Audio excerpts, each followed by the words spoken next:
Boa noite, amados irmãos e irmãs, graça e paz.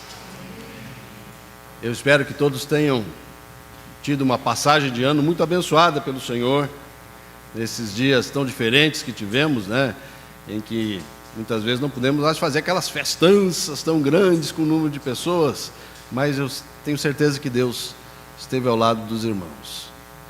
E esse ano não vai ser diferente. Esse ano Deus vai nos abençoar também. Esse ano teremos a boa mão do Senhor dirigindo o seu povo. E que bom que você está aqui no primeiro domingo do ano para podermos juntos adorar a Deus. Que bom que o Senhor trouxe você aqui para junto de nós. E a palavra do Senhor certamente vai estar falando ao nosso coração. O reverendo Ellerson está em período de férias e nós estaremos nesses 20 dias substituindo. E ao longo desses 3 domingos que nós estaremos conversando aqui juntos, nós vamos falar sobre um tema muito importante da Escritura Sagrada, que é o reino de Deus ou o reino dos céus. O ponto central da mensagem de Jesus Cristo é a mensagem do reino. Jesus veio aqui para trazer a plenitude do reino. Logo quando ele começou o seu ministério, nos diz a Escritura Sagrada, logo após a prisão de João Batista, Jesus começou a anunciar dizendo: arrependei-vos, porque está próximo o reino dos céus. Então a mensagem do reino é a mensagem de Cristo Jesus. E ela é importante e relevante para nós ainda hoje, para que nós relembremos aquilo que o Senhor Jesus nos ensina. Então, de uma maneira muito concisa, nós vamos relembrar algumas coisas acerca do reino de Deus, o seu valor em primeiro lugar e depois os seus valores. Quais são os valores do reino dos céus? Hoje nós vamos ver o valor do reino de Deus. E para isso, eu convido você, meu irmão, e você, minha irmã, a abrir a sua Bíblia no Evangelho de Mateus, capítulo de número 13. Mateus, capítulo de número 13. Nós vamos ler apenas 3 versículos, os versículos 44, 45 e 46.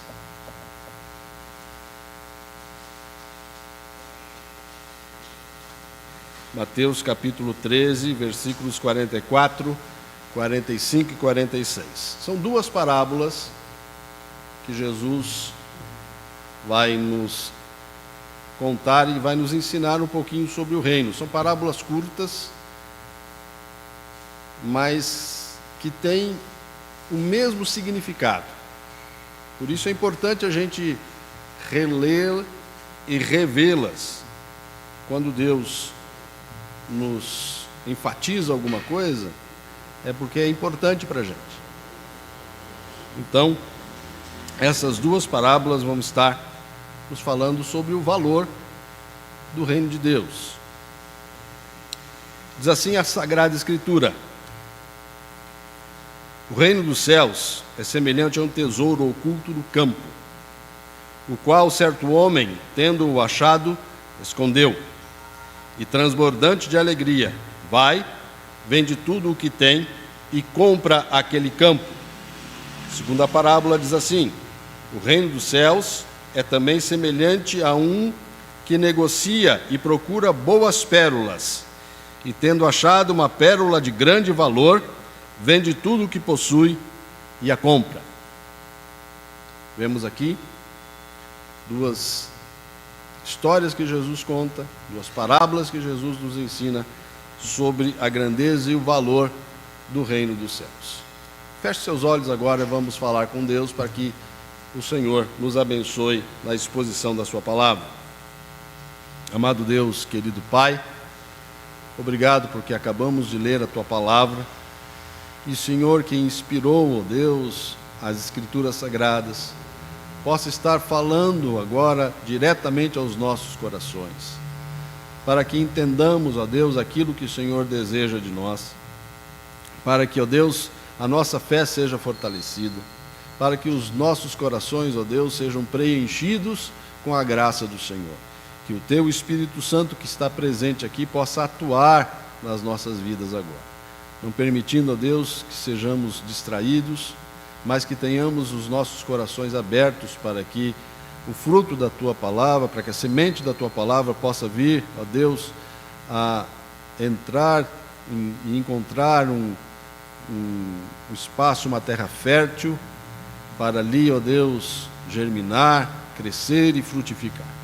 Ó Deus amado, entregamos esse momento agora nas Tuas mãos, para que o Senhor fale aos nossos corações. Oramos assim em nome de Jesus. Amém, Senhor. Meus irmãos, muitas vezes nós nos perguntamos diante de algumas coisas que vamos fazer ou que estamos realizando: será que vale a pena? Será que vai valer a pena eu fazer determinado negócio? Será que vai valer a pena eu tomar determinada atitude? Será que realmente vale a pena eu tomar uma decisão ou tomar aquela decisão? Muitas vezes nós somos tomados por essa dúvida, se realmente vale a pena. E algumas vezes nós somos tomados por ela com relação ao próprio Deus, dizendo: vale a pena a gente servir a Deus? Vale a pena a gente seguir Jesus? Vale a pena a gente dedicar o nosso tempo a Deus, à igreja? Vale a pena isso? Essa questão não é somente nós, mas possivelmente os discípulos do Senhor Jesus Cristo também a tiveram. Eles encontraram a Jesus, ou foram encontrados por Cristo Jesus, e eles viram em Jesus algo especial. Eles disseram: esse é o Messias prometido por Deus. Mas, no entanto, ao longo da caminhada com Jesus, eles perceberam que o Messias que eles encontraram era diferente daquilo que muitas vezes eles entendiam como sendo o Messias. Ora, o pensamento daqueles dias acerca do Messias é que o Messias seria alguém que viria para libertar Israel do domínio do Império Romano.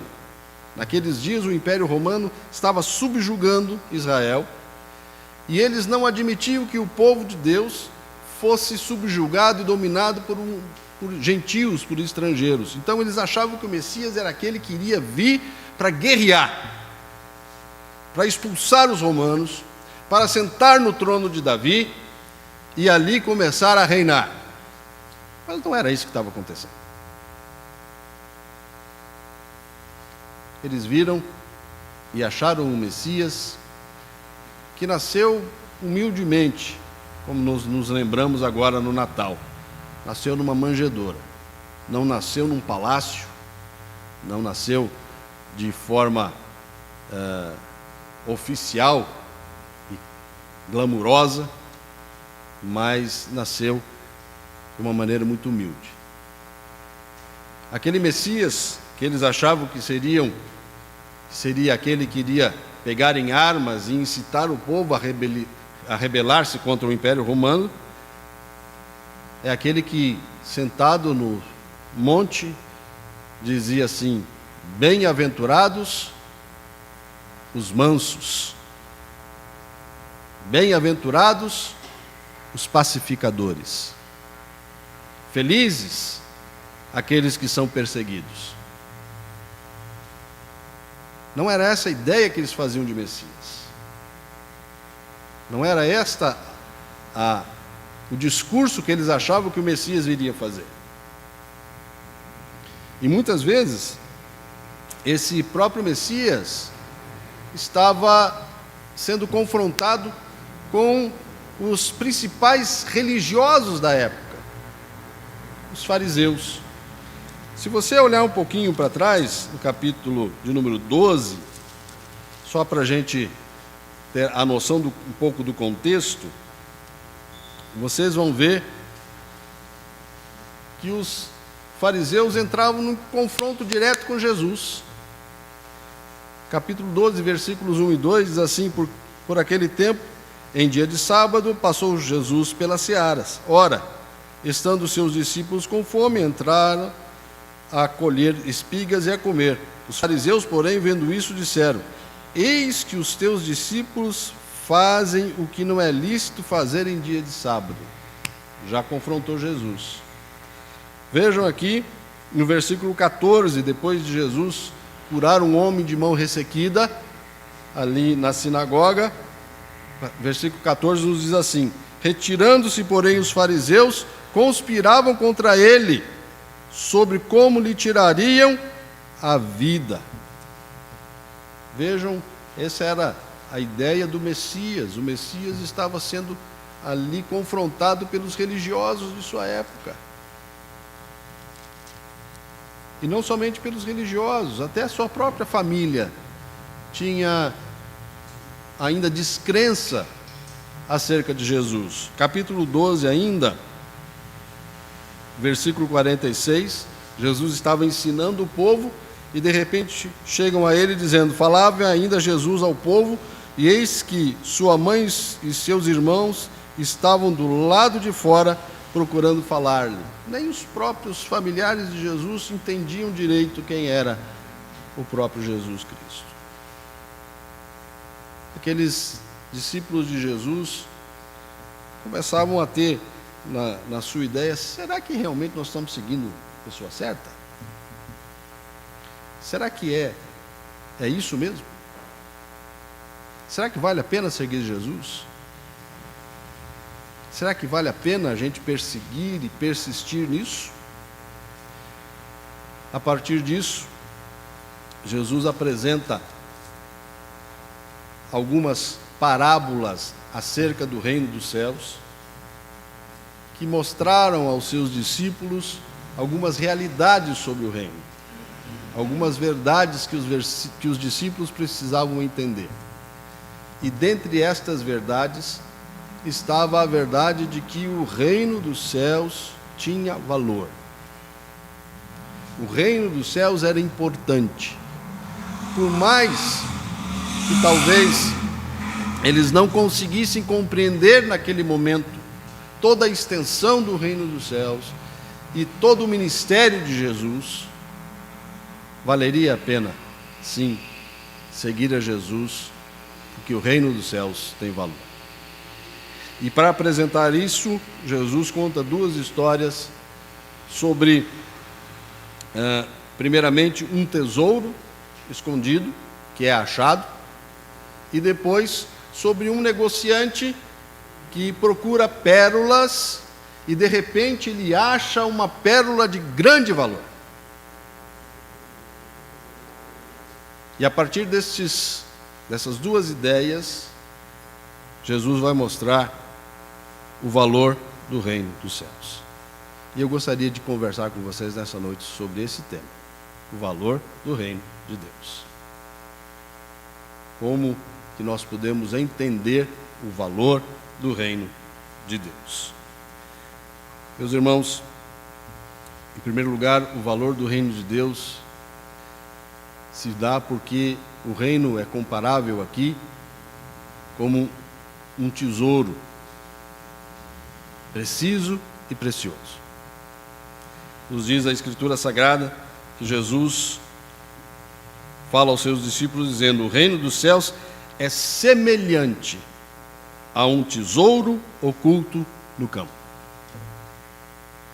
E ele nos diz aqui também que o reino dos céus, versículo 45, que o reino dos céus é semelhante também a um que negocia e procura boas pérolas, e tendo achado uma pérola de grande valor. Vejam que Jesus expõe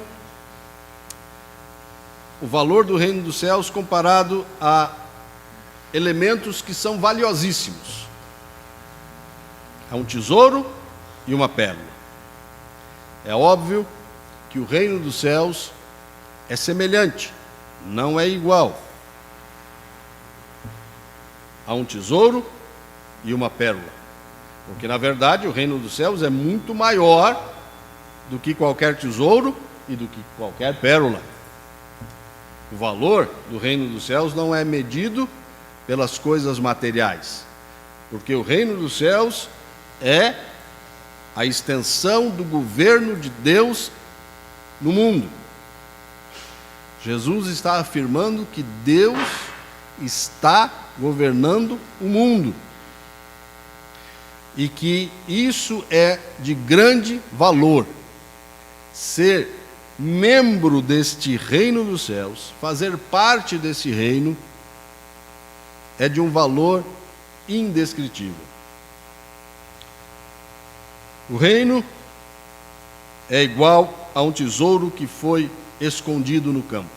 Talvez a gente até possa estranhar essa ideia de alguém pegar um tesouro e enterrá-lo, esconder no campo.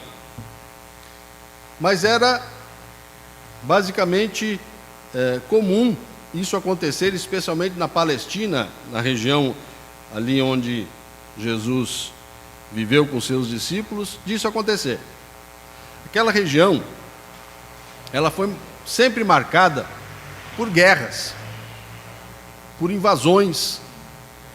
Nações invadiam aquele lugar, porque ele era um corredor que ligava o Egito ao sul e os grandes países do norte, ali, a Síria, a Babilônia, a Grécia.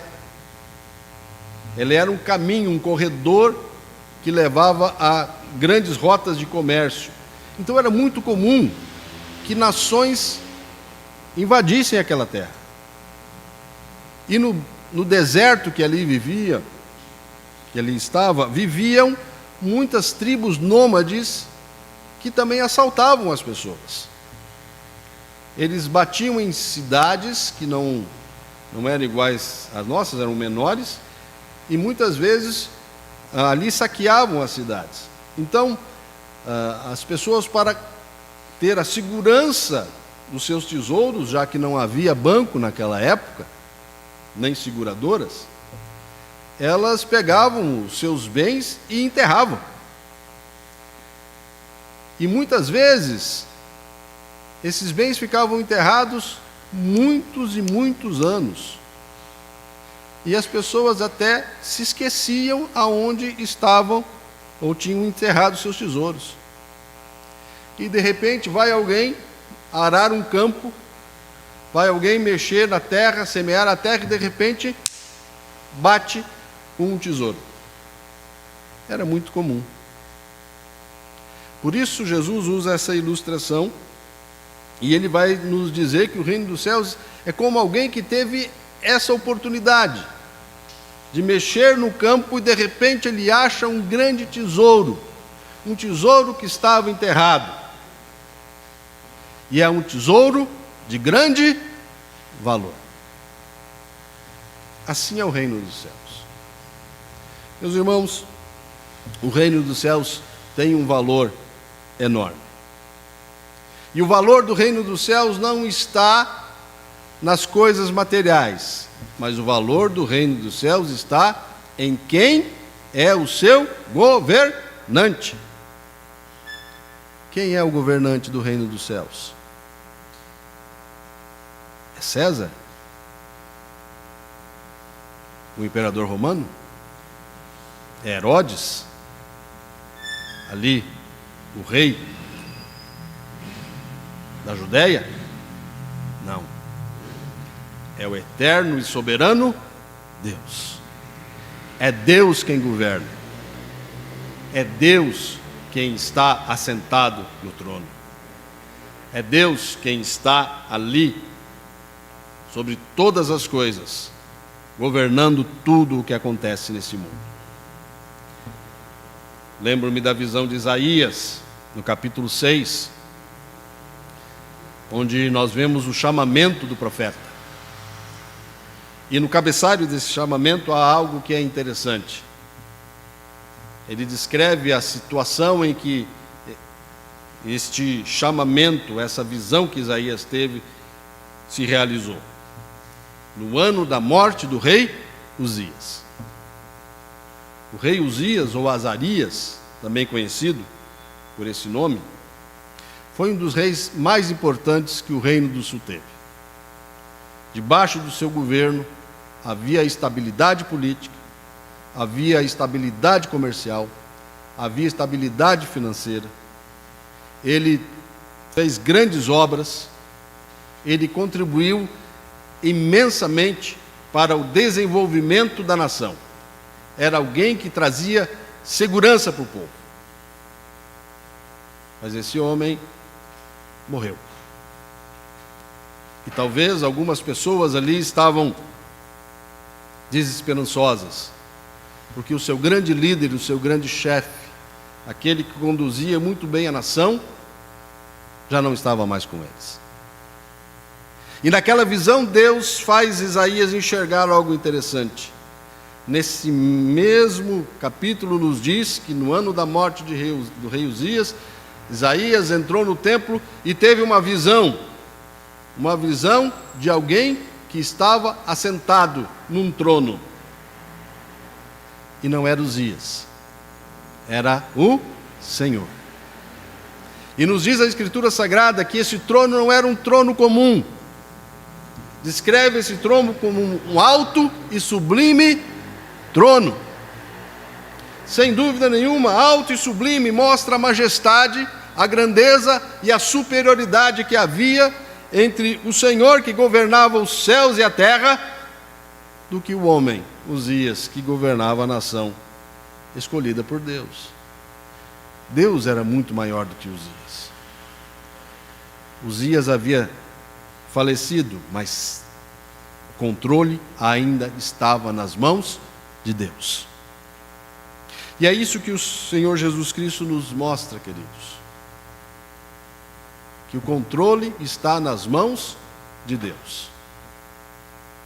Embora muitas vezes os discípulos pudessem enxergar algo ao contrário disso, em que a sua nação estava sendo oprimida pelo Império Romano, onde nós vemos que o mal parece que iria sobressair-se, iria vencer.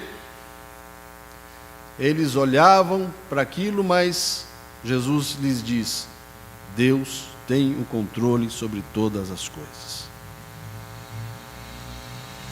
E o valor do reino dos céus está porque Deus controla todas as coisas. O livro de Apocalipse vai exatamente nos mostrar isso no capítulo 5, na ideia em que o salmista, o profeta nos traz, na sua visão do Apocalipse, de um rolo de livro, escrito por dentro e por fora, selado com 7 selos. Essa visão nos mostra exatamente o desenrolar da história.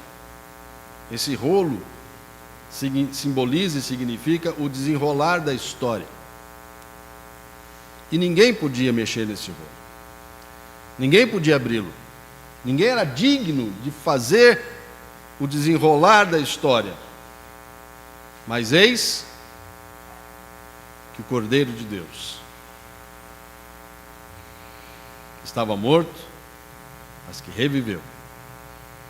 O Cordeiro de Deus é aquele que pega o livro e tira os selos. E aí a história começa a desenrolar-se. O que significa essa visão? Significa que a história está nas mãos do Cordeiro de Deus. É Jesus quem faz que a história se realize. E ele, ao final do livro de Apocalipse, é descrito como o Rei dos Reis e o Senhor dos Senhores. É ele quem vai reinar. É ele quem vai estar assentado no trono. É exatamente isso, queridos, é o valor do reino. O reino é um tesouro inestimável, porque quem reina é o próprio Deus.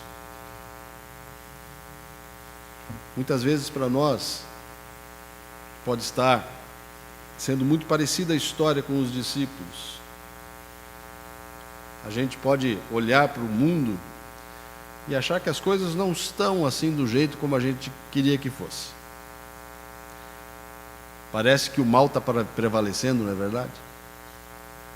Parece que as coisas ruins são mais fortes do que as coisas boas. Parece que Satanás e a sua trupe está deitando e rolando nesse mundo, e que parece que Deus está silente. Mas nós não devemos nos enganar, queridos. Embora muitas vezes para nós e para muitas pessoas pode ser que as coisas estejam colocadas de maneira contrária, Deus governa sobre todas as coisas. E tudo está debaixo do plano e do propósito de Deus. Satanás não vai sair vencedor. Vemos no livro de Apocalipse que ele é esmagado, que ele é preso, que ele é lançado no lago de fogo e enxofre. Esse é o final de Satanás. Ele não é o grande vencedor. O grande vencedor é o Senhor Jesus. Vemos no Apocalipse também que a igreja do Senhor Jesus Cristo vai sofrer. Vai sofrer por sua fé. Nós temos a visão ali de que as dificuldades da igreja vão ser muito grandes. E parece que a tríade demoníaca vai realmente prevalecer. Grande serpente, falso profeta e a besta. Parece que vão levar vantagem sobre a igreja do Senhor Jesus. Mas eis que surge dos céus o Senhor Jesus, e com o sopro de sua boca vai acabar com tudo isso. Meus irmãos, o governo de Deus é presente entre nós. Jesus afirma aos seus discípulos, dizendo que o reino dos céus está dentro de nós. Porque a presença de Deus está no nosso coração. Então, vale a pena trilharmos o caminho do Senhor. Porque o reino dos céus é valioso. O reino dos céus é um grande tesouro. E esse tesouro está exatamente na pessoa do Senhor Jesus Cristo. Olhemos para Cristo. Iremos nele. Coloquemos e fundemos a nossa fé em Cristo Jesus. Porque ele é o Senhor dos senhores e o Rei dos reis. Mas aqui nos diz também, queridos, que o valor do reino dos céus está em que o que era oculto agora foi revelado. Olha que interessante. Ele vai nos dizer que o reino dos céus é semelhante a um tesouro no campo, o qual certo homem, tendo-o achado, escondeu. Um tesouro oculto no campo. A imagem é muito parecida na parábola da pérola. Ele diz que o reino dos céus é também semelhante a um que negocia e procura boas pérolas. E de repente ele acha uma grande pérola, uma pérola de grande valor.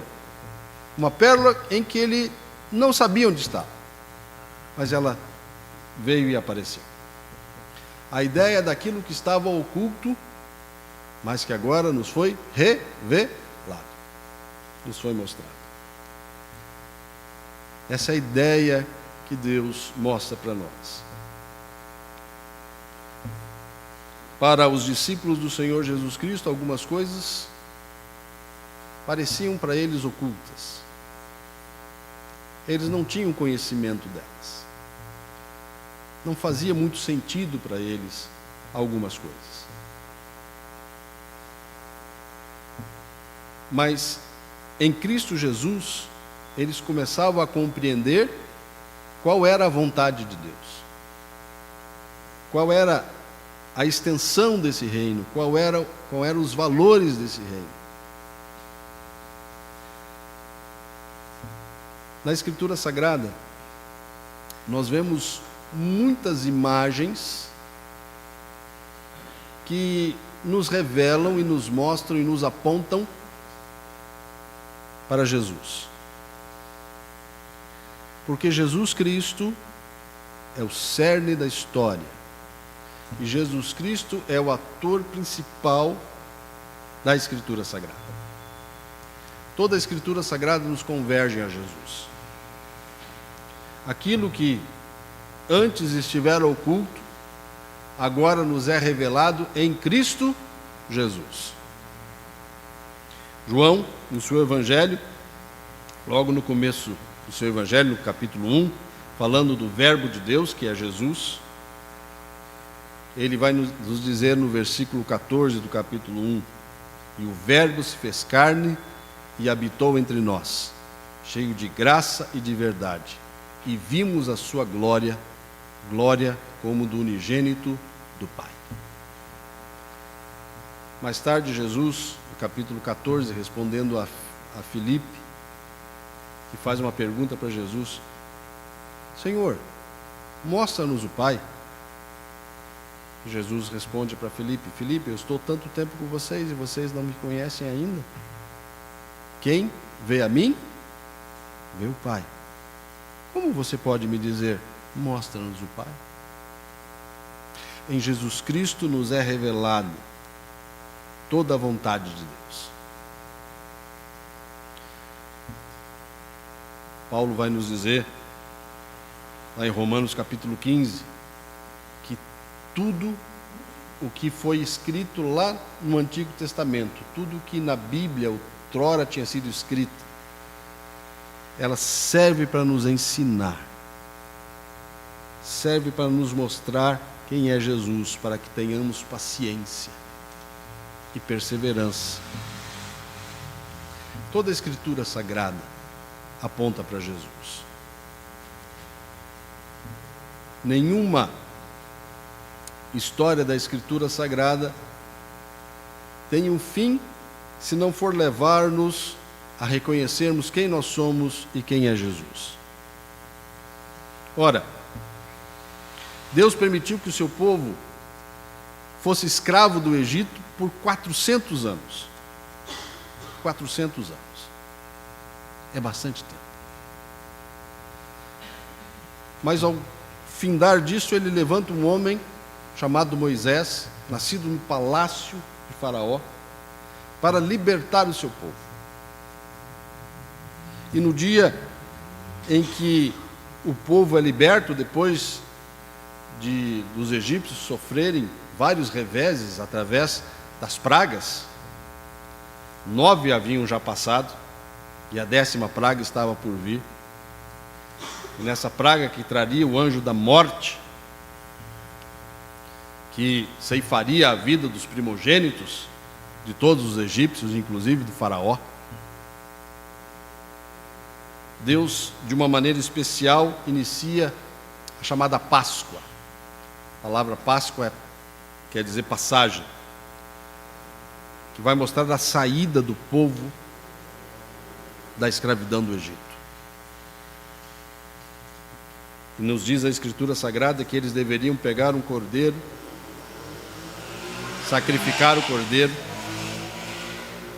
e pegar o sangue do cordeiro e pintar os umbrais das portas deles com o sangue do cordeiro. E quando o anjo da morte passasse pelo Egito, no local onde o sangue do cordeiro estivesse ali pintado nas portas, ele não agiria. Não haveria choro, não haveria morte. Haveria a vida e a salvação. E foi o que aconteceu. o anjo da morte passa aquela noite, que na terra do Egito só se ouve choro, só se ouve a angústia da morte, porque os primogênitos dos egípcios foram ceifados, inclusive o futuro rei, o futuro faraó. E Deus com isso liberta o seu povo. Ora, essa história, queridos, que de fato aconteceu, não é apenas uma mera história. Ela nos aponta para Jesus. Ela nos mostra aquilo que Jesus Cristo veio fazer. O sangue do Cordeiro representa o sangue de Cristo vertido na cruz.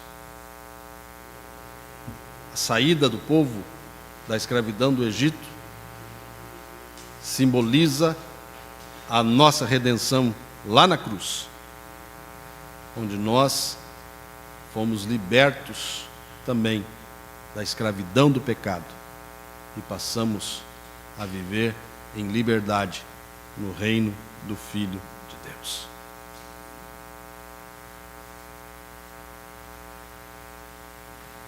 Tudo o que nós vemos na Escritura Sagrada, desde o Antigo Testamento, nos aponta para Jesus e nos mostra quem é Jesus.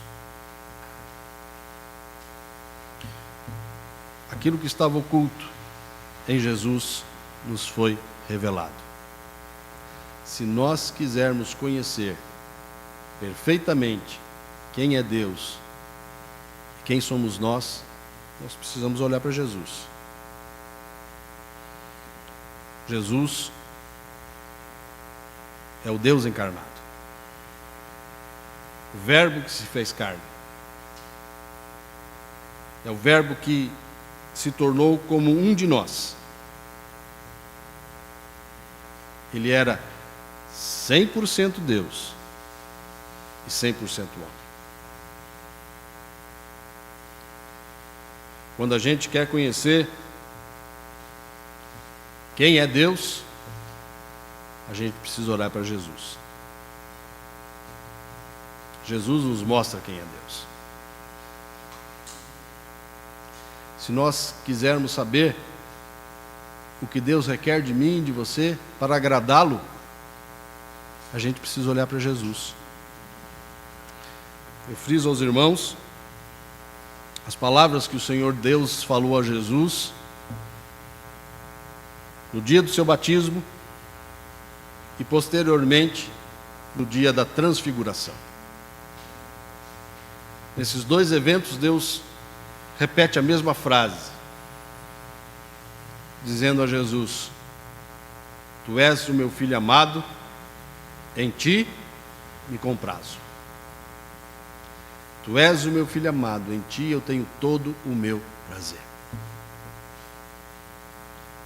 Se nós quisermos agradar a Deus, nós precisamos olhar para Jesus. Porque Deus se agradou de Jesus. Porque Jesus foi obediente até a morte, e morte de cruz. Como falei pela manhã, se pudéssemos ouvir de Deus assim: Flávio, meu filho amado, em ti eu me comprazo. Que bom se eu pudesse ouvir isso, e eu tenho certeza que você também gostaria de ouvir isso de Deus. Coloque o seu nome, meu filho, minha filha, amado, amada, em ti eu me comprazo. Mas, queridos, para a gente agradar a Deus, a gente precisa olhar para Jesus, seguir a Jesus, fazer aquilo que Jesus manda. Ele disse: vocês me amam, vocês vão guardar os meus mandamentos. O amor a Deus está ligado à nossa obediência ao Senhor. aquilo que para nós muitas vezes, amados, é oculta, nos foi revelada em Cristo Jesus. Olhe para Jesus. Ande conforme Jesus quer. E aí, você estará achando esse grande tesouro escondido no campo. Mas por fim, queridos, o valor do reino está em que ele necessita uma tomada de atitude nossa. Nós precisamos, queridos, tomar uma decisão. Ele exige uma decisão nossa. É interessante que esse homem que acha o tesouro no campo e o esconde, ele não fica parado. Ele, cheio de alegria, vende tudo o que tem e compra o campo. Aquele homem que negocia as pérolas e acha uma grande pérola, ele não fica também ali estático. Ele vende também tudo o que tem e compra aquela pérola. Ora, o reino dos céus exige uma posição nossa. Uma posição de tomada de decisão. Primeiro, uma tomada de decisão emocional. Sim. É interessante que aquele que acha o grande tesouro nos diz que ele transbordante de alegria. Eu acho interessante esse termo, ele transbordante de alegria. Ele não estava só feliz, ele estava transbordante de alegria. Aquele tesouro que ele achou é tão valioso, mas tão valioso, que fez com que as suas emoções fossem tocadas e que ele tivesse uma enorme alegria por ter achado aquele tesouro.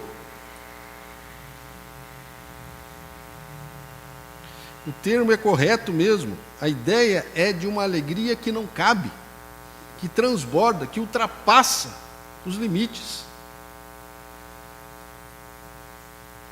Assim deve ser a nossa atitude com respeito ao reino dos céus.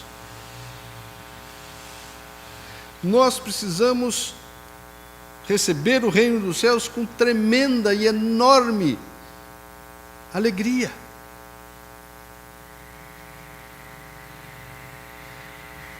O reino dos céus não deve ser um peso na nossa vida, uma tristeza para nós.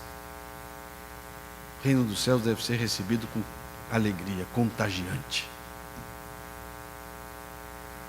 Paulo mesmo nos adverte: alegrai-vos sempre no Senhor. Outra vez vos digo, alegrai-vos. Sim. E vários salmos nos mostram essa ideia da gente celebrar com júbilo ao Senhor, servir ao Senhor com alegria. Porque, queridos, fazer parte do reino dos céus é um privilégio enorme. Notem aqui que o tesouro e a pérola não são nenhuma vez descritos como sendo da perícia daqueles que acharam. Ou seja, a ideia que Jesus nos traz é que o tesouro e a pérola, eles foram dados por Deus. E a ideia da salvação é essa. A salvação é de graça. É um presente de Deus para nós. Nós não temos nenhum mérito que possa fazer-nos receber esse grande tesouro, essa grande pérola. Nós não temos mérito nenhum. É um presente de Deus. Pela graça sois salvos, mediante a fé. E isso não vem de vós, é dom de Deus. Agora paremos para pensar.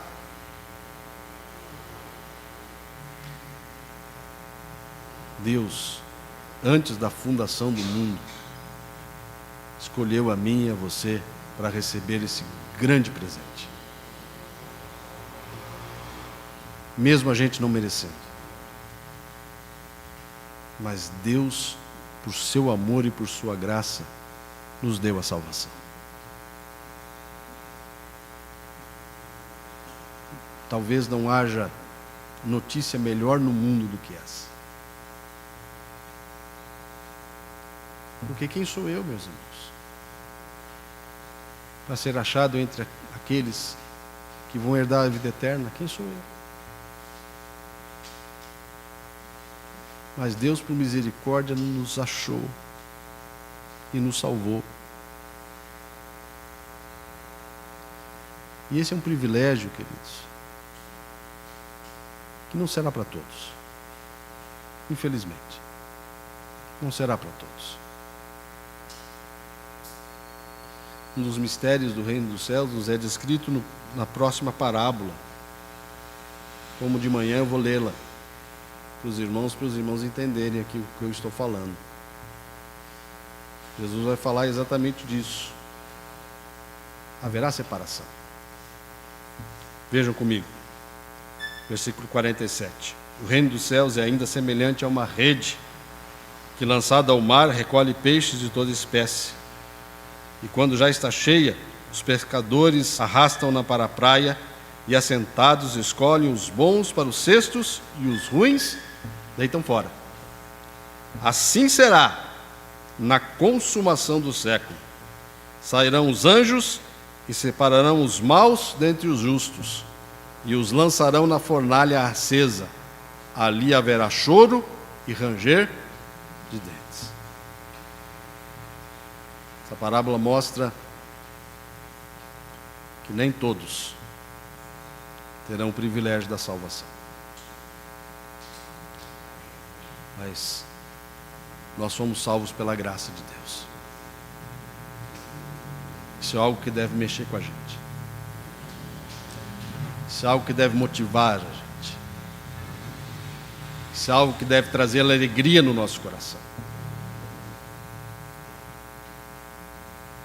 Não temos mérito nenhum nisso, mas humildemente devemos nos regozijar na salvação em Cristo Jesus.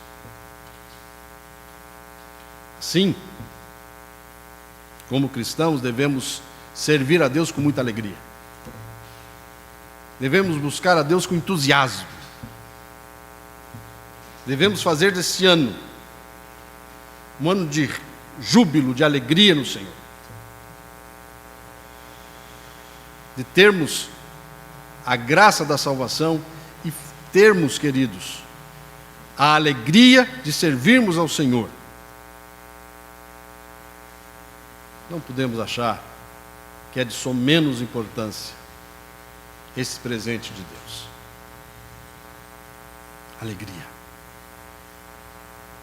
Peça a Deus que dê alegria para servir ao Senhor. Para que a salvação em Cristo Jesus motive o meu e o seu coração para servirmos melhor ao Senhor. E o segundo elemento que nós vemos aqui, em ambas as histórias, é que aquele que encontrou o tesouro e aquele que encontrou a pérola, ele vende tudo o que ele tem e adquire o campo onde está o tesouro e adquire a pérola. Deus quer também prioridade em todas as coisas.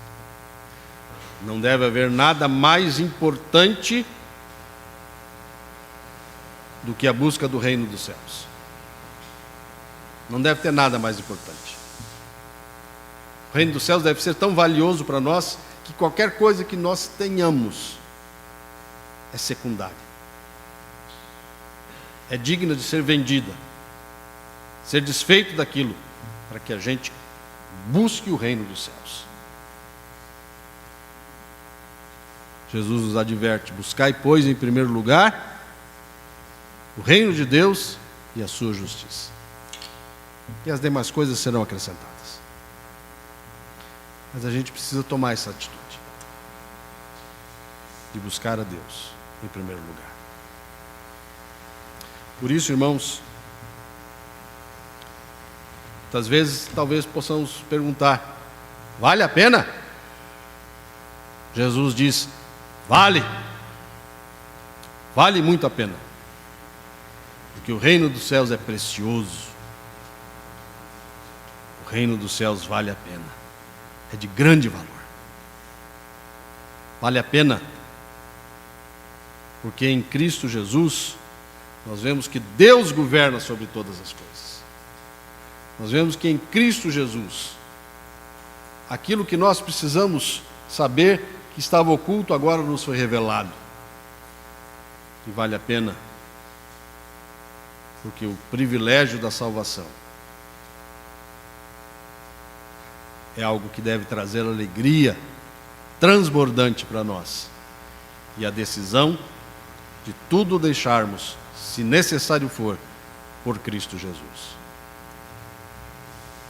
E que, meu irmão, minha irmã, esse ano de 2021 seja o ano em que você possa estar debaixo do poderio de Deus, no reino de Deus, sabendo do grande privilégio que é fazermos parte do reino do Senhor, e com alegria e com todo o coração servirmos ao Rei dos Reis e Senhor dos Senhores, o Senhor Jesus. Amém? Vamos orar? Amado Deus e Pai, te agradecemos pelo reino dos céus, porque o Senhor reina sobre todas as coisas. E, ó Deus, olha para nós com compaixão e reine no nosso coração. Tire de nós, ó Deus, qualquer obstáculo que venha fazer com que o Senhor seja o primeiro lugar na nossa vida nesse ano. Nos dá a alegria de te servir. Nos dá, ó Deus, a disposição de servirmos ao Senhor sobre todas as coisas. Ó Deus amado, grande é esse tesouro que o Senhor nos trouxe. Grande é o privilégio que temos e grande é a salvação em Cristo Jesus, porque grande e excelso é o Senhor. Domina sobre nós nesse ano.